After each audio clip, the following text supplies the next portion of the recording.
Andre Joseph. I'll be writer and director of Dismissal Time, the second to last movie I played.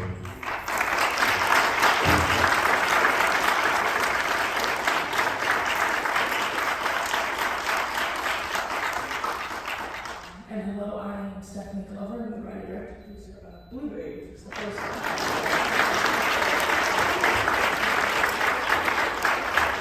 So I'm just going to start off with questions. I love Blueberry, and you know, it was so funny because when we were talking about curating it, my sister was like, because my sister Allison and I curate the festival, and she's like, why is it in there? I go, because he doesn't see him, and then he realizes that this blueberry means something, and I'm like, of course it belongs in here.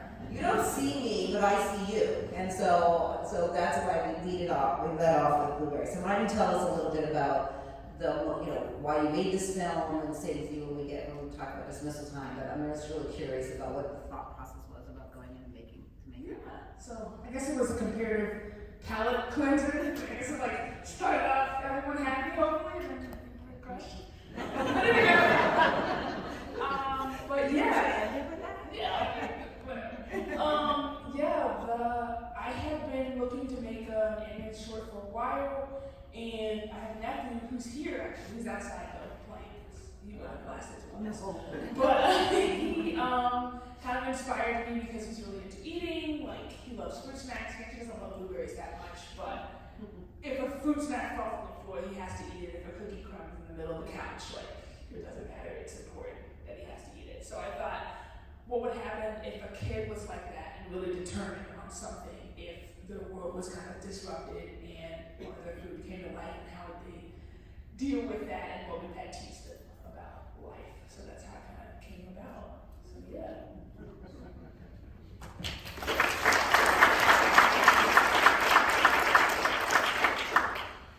So first, I actually want to thank ROXFILM for playing our movie. It's been quite a journey, and I'm happy you guys have been posting our posts on Instagram and on Facebook, so I really appreciate that.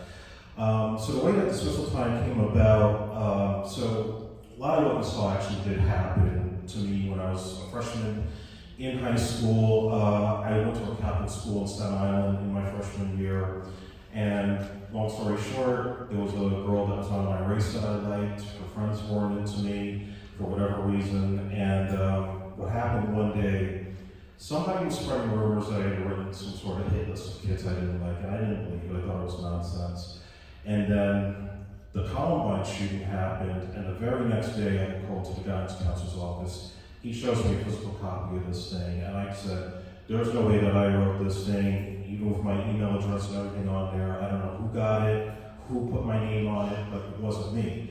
So they dragged my parents, my teachers, my friends to be interviewed, because they were obviously concerned, and they thought that I was too quiet and everything else.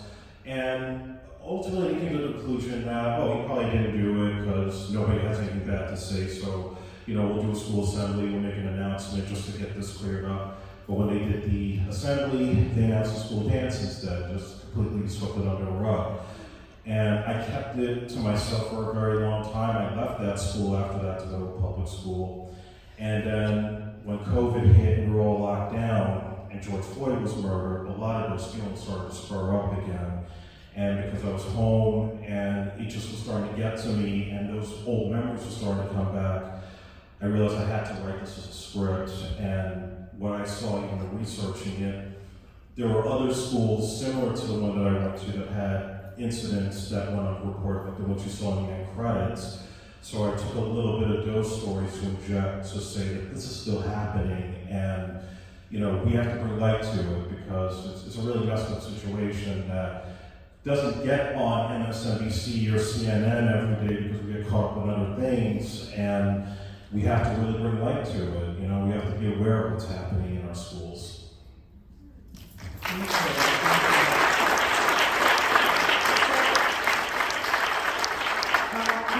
a little bit about using animation?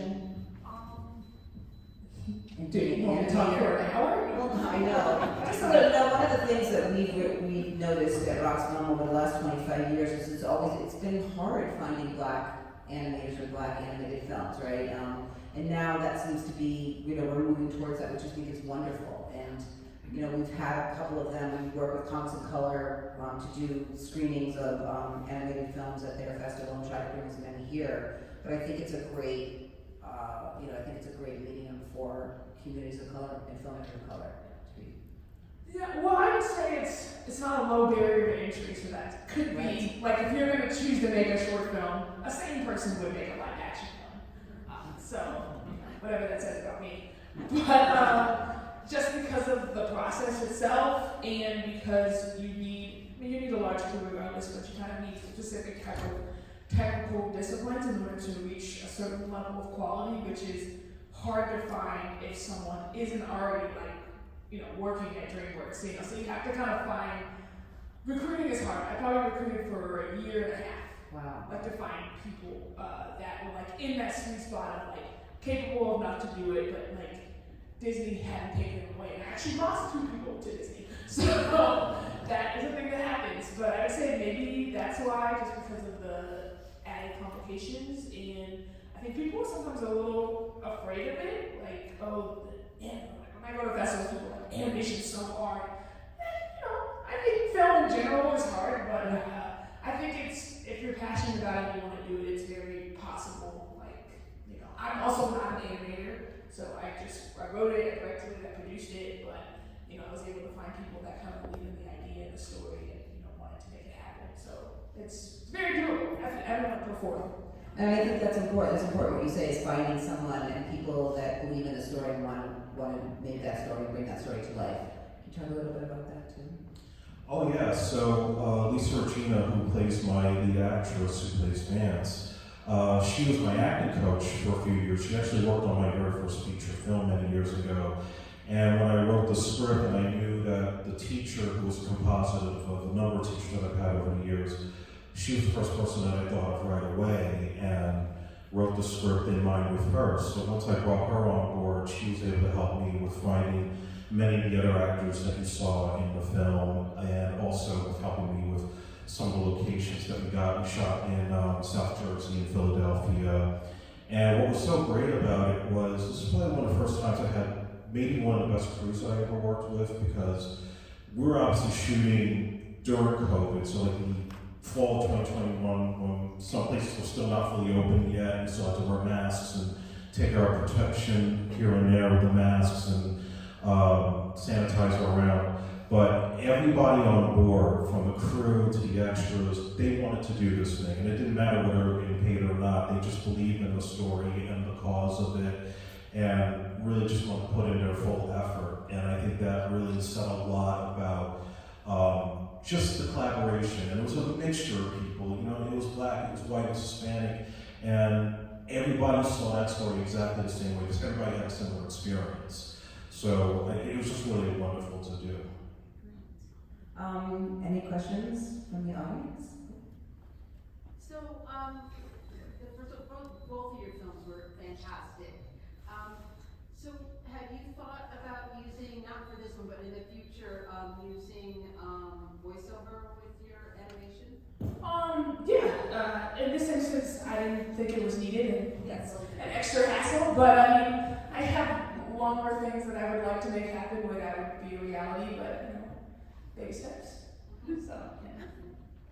And I loved yours also. I mean, sadly, it's so many of our stories, and I like the way you had the faculty involved, because I know in my case it wasn't children bullying, but the faculty. I don't know. The librarian thought that somehow I wrote a book report, and they didn't like what I said about the book, and they said, "Don't you see that the people in the book were, you know, awful," or something like that. I didn't see it the way they saw it, and so they really made me feel like, and this is in middle school, like I was some crazed killer or something.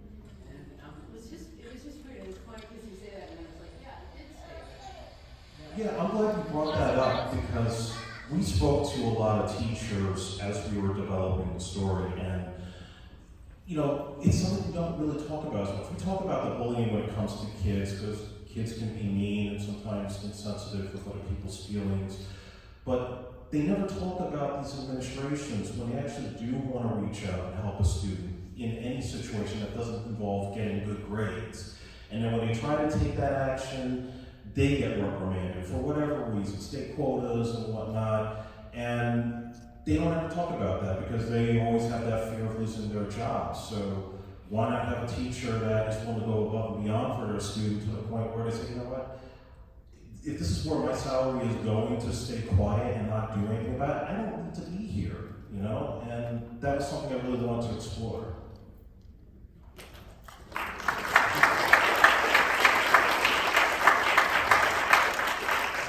I just wondered about great films, wonderful. Distribution, to get those out there and get seen. How has it been to get these films seen? Because they're easy seen. Just wondered how you go about that. What's your thoughts? Do you have any plans? Is there any? So we did a SAG-AFTRA contract, we did a micro-budget contract, so that actually, before shit. So that kind of hinders us as far as if we want to sell them, we can't do it because obviously the legalities that are involved there. But this is actually not going to be the end of our story. One of the things I'm planning to do at some point is I'm going to try to write this as a novella and try to expand the story out because there's a lot of things I couldn't fit into the short. In terms of like some of the backstories of the students and the faculty and other experiences that I had that are kind of tied into this.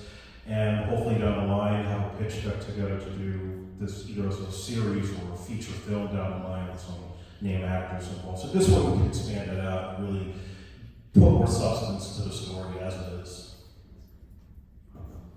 And I guess on my side, there's not like a clear road in terms of animated short film distribution. It's not really a huge thing, but I do have a book version of the movie that I'm kind of circulating with reps and etc. And so hopefully that becomes a reality. But that's more likely to get like a mass distribution than like the movie itself. But you know, once the festival circuit is over, YouTube, something.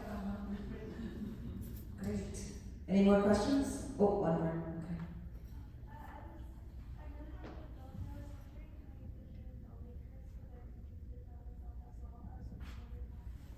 can't hear you very well. Howdy, from filmmakers.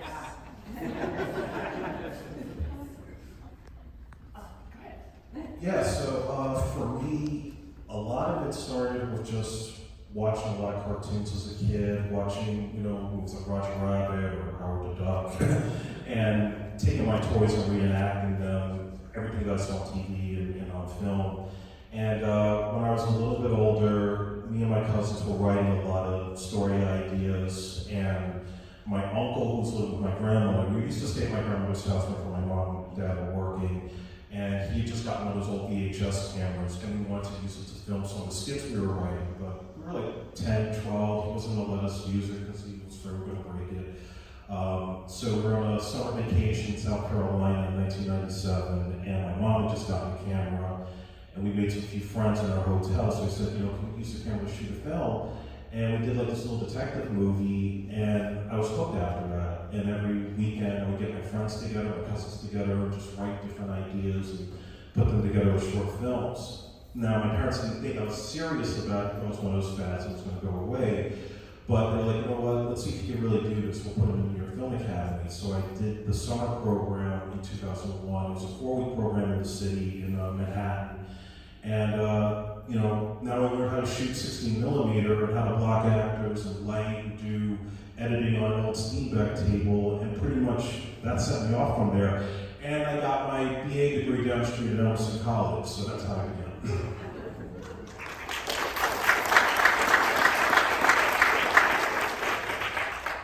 Similar story in terms of putting families in movies and plays. My brother was actually in the back, and he's an exceptionally terrible actor. And he's been in a lot of my stuff. He's had a couple of starring roles. It's been brutal to watch, but we've all grown. I want you to know this is being recorded.